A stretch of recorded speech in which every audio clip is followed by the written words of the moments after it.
Easy Pass, you know, anything. If you're online, period, it's gone. Right. Your information is out there. We're going to have a whole new industry called privacy management consulting, where you're going to pay someone to manage all those college graduates out there, pay attention. Your privacy, and you're going to be part of the, you're going to get part of the, they're going to get the majority of it, but you're going to get enough percentage that it could be $4,000 or $5,000 per household for just allowing the information about you to be used by others. Wow.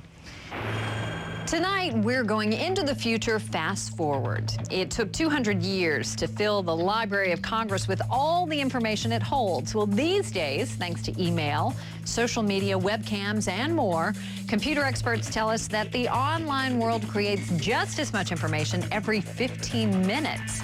Ali Velshi looks at how the information revolution set the stage for life in 2010. There have been two massive developments in the last 10 years, and that is the lowering of cost of storage and of bandwidth. The size of a flash drive that you can put in your pocket, you can now carry more storage than a typical computer would have held a decade ago. I think one has to look toward Apple and the iPod as the big game changer. There are other devices that can do the same thing, but Apple brought it to the people. It made it accessible. The idea of TiVo, time shifting when you watch television. Kids today don't know really what time things come on TV the way we did when we were kids, because they can record everything. The idea that you can customize your music, you can customize your news.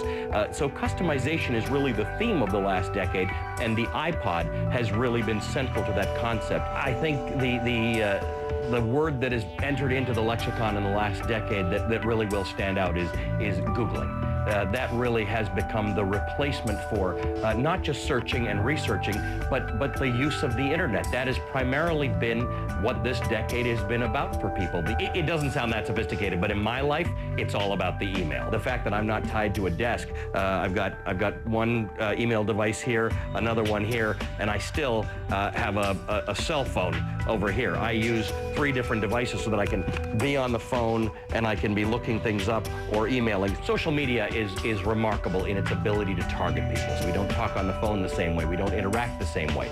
Social media has tried to replace some of that. It's the automatic network. People are finding jobs and job opportunities and business opportunities because of things like Facebook. They're getting information faster or in unusual circumstances because of Twitter.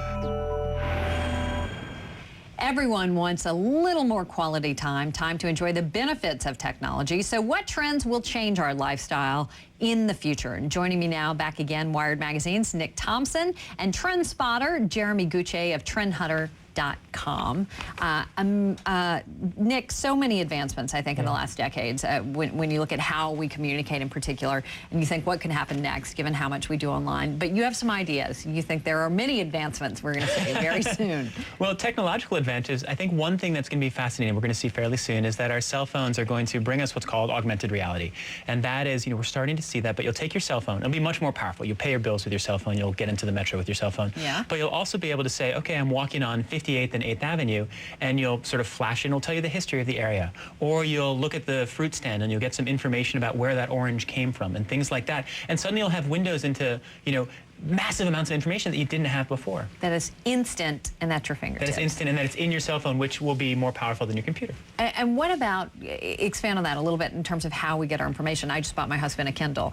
But are they actually going to take off? Because they haven't quite yet reached that sort of pinnacle point, have they? And what are some other examples? Well, TrendHunter.com, we've already been living in a paperless office, and I'm already in a state where everything that at our company we produce is digital content. And it was funny because when my book came out, for the first time I saw that we'd made something that was in paper form, and it kind of looked weird to see that. And that's me in a world where I think a lot of other people in the future will be in this more digital type world, and it will look weird when you look at somebody that has a paper book or a paper newspaper. Instead, you'll see electronic technologies like e-ink that are colorful, interactive, allowing you to browse the web, books, magazine in a much more video way. What is the next big thing, the next iPod that's going to take everybody by storm that we're going to see in the years ahead? We're going to see a tablet. We might see it in the next year. It won't take off. All these gadgets take a whole bunch of time, but there's going to be a tablet. It may well be made by Apple, and it'll be sort of halfway between your computer and your iPod, and that will be the way you read magazines. It will be a way that the problem with the Kindle right now is that you can't, there aren't graphics. It's all black and white. It's all e-ink. So the idea of a tablet would be like a Kindle-like experience where you can have immersive graphics, where you can have internet access, where you can interact with it. So maybe it'll be Apple, maybe it'll be Amazon, but that's going to come out next year, and in 5 years it's going to be huge. You've been looking at a lot of stuff involving robotics, too, in terms of how that's going to change us. Yeah, it's funny that our view of robots tends to be impacted by pop culture, but increasingly in the future, you're going to see a lot more examples of robots in places where you'd expect human interaction. On Trend Hunter, we've actually seen more than 1,000 examples of things like robot chefs, robot bartenders, robot nurses, robot hairstylists, and there's even a robot that can perform a biopsy surgery. So it's not just these places where you'll have an interaction, but actually places where robots could save lives. That scares me a little bit, though. I don't know. That's taking it robots one. everywhere? Because you also said, Jeremy, you were tracking some items that will actually be able to sense our emotions.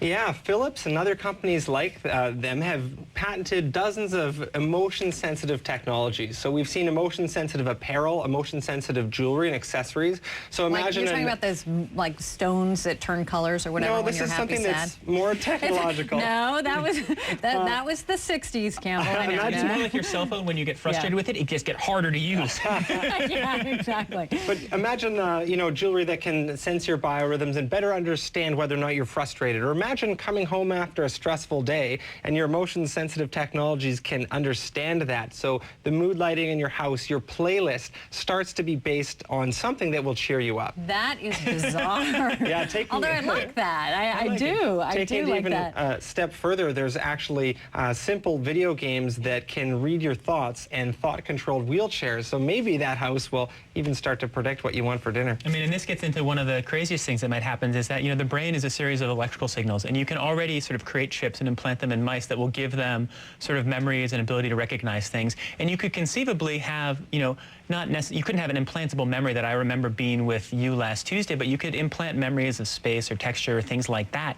And that's something that people are going to try to do, and it may work, it may not, but so in a way, we'll sort of becoming more robotic a little bit. We'll be, physically and computer enhanced. Woo, it's going to get scary. That's Thank you very much.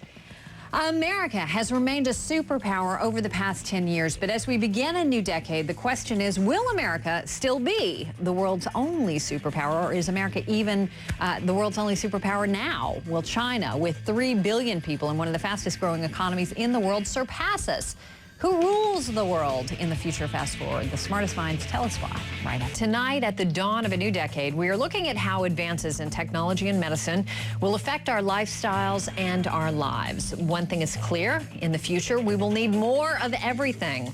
And workers in developing and emerging countries will be using new technologies in the hopes of outcompeting, outbuilding, and outperforming the United States. Meanwhile, the U.S., which spent much of the last decade at war, will have to deal with new hotspots around the globe.